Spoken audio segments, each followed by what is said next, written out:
He explains it this way. A. The bed, meaning the first matter, related to that being. For there's nothing new under the sun, and any event that will occur in our world is not existence from absence, but rather existence from existence. It is an entity which has stripped off its former shape and taken on another different from the first, and that entity is regarded as the bed. In it lies the strength destined to be revealed and determined at the end of the formation of that emergence. Therefore, it is certainly regarded as its primary cause. So this first factor is called the basis. It is called matzah. It is the essential basic material that we are created from. This was given to us by the Creator, it's installed in us, and it defines our entire essence. And it is something that the Creator made from nothing. It is existence from non-existence, something from nothing. And this is our first material, and it was made before what we feel as ourselves. And Bala Salam uses the analogy of a seed, because we can only really understand a process if we can view it using our mind and senses from above. And so we know that we can take a seed and we can cause its death, so to speak, its decomposition, by placing it into the soil, in which case it will completely decompose. It will become dust. It will lose its life and the shape, the form that it had. But at the end of its decomposition, it then becomes another form of life. And that essence, that matzah or basis, which is pure information, is transferred from that seed into the new form. And the new form will be a stalk of wheat. So we see that the essence is not controlled in any way by the dressing. It's something that can dress or undress into new forms of life. Now, if we can begin to see that same system working in regards to our level, then we can begin to see what is occurring and to be able to direct what is occurring. We may be able to find a point by which we actually have some kind of choice in the process. And this basis, this matzah, consists of the origin and the mentality of all of our ancestors. That is, their mental qualities plus all of their accumulated knowledge. And these will be felt in us, in our new form of life, as unconscious tendencies. They start out that way. And they can be expressed either positively or negatively, depending on the necessary development of that next stage of life.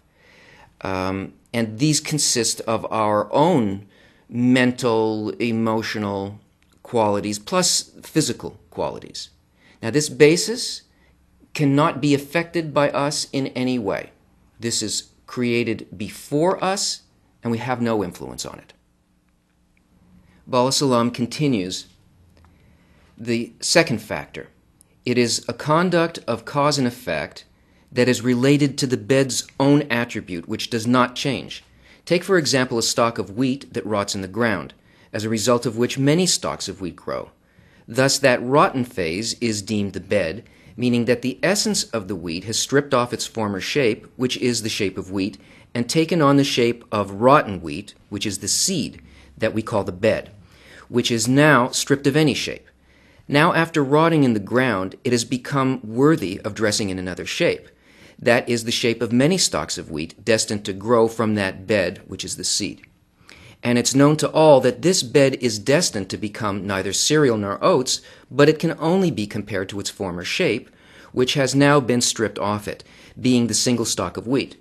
And although it changes to a certain degree, both in quality and quantity, for the former shape was just one stalk, and now there are 10 or 20 stalks, and in taste and appearance too, but the essence of the shape of the wheat remains unchanged.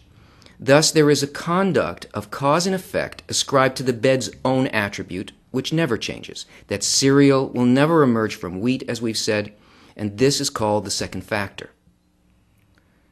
So how can we understand this? Here we have the first factor, the matzah, the essence of the creation or of the form. Inside of the matzah, we have those qualities that make up its essence, the ones that will continue to be incorporated into new forms of life. This is the first factor, the basis. This is number one.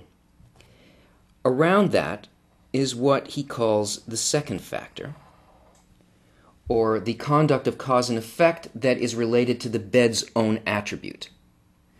Now, what that means is that there exists a program that is related only to the qualities within the essence of the basis.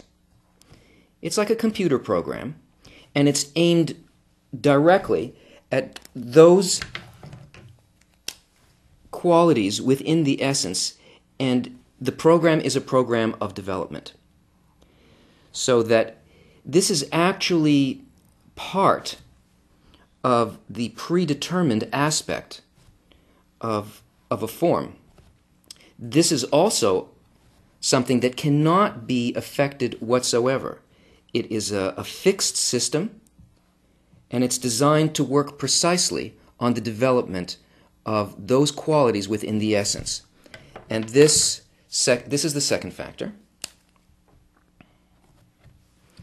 And as the first one, we cannot influence these things. These are determined by the Creator. There is complete and total creation and management of these two levels. And this essence, through the effect of this program, will be brought through its full development, through time, space, and everything that it has to develop into its final perfection.